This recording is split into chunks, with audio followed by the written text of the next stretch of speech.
My name's Naoe Tutugoro. I am a multidisciplinary artist. I actually know Ashley Taupaki already from being in the same Masters supervision group.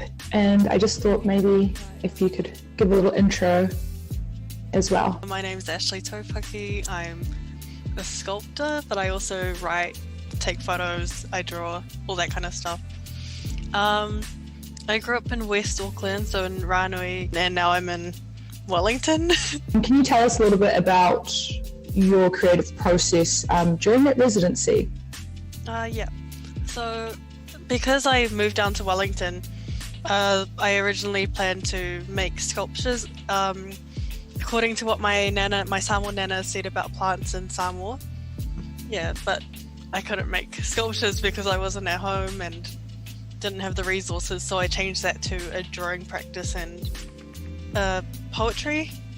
Yeah, so calling her up, asking her about it, getting all the other stories like alongside what the plant looks like, and then just guessing what it looks like from what she's saying. Yeah. Right, yes. Okay, so that sort of correspondence, I guess, and that distance between, I guess, that place and where you're placed during lockdown, right? Yeah.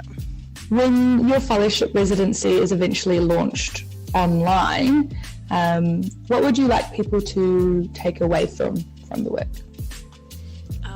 I guess just helping people understand how important Pacific oral traditions are to Pacific people. So me listening to my nana, I can still get a picture of what life is like in Samoa, even though I don't live there.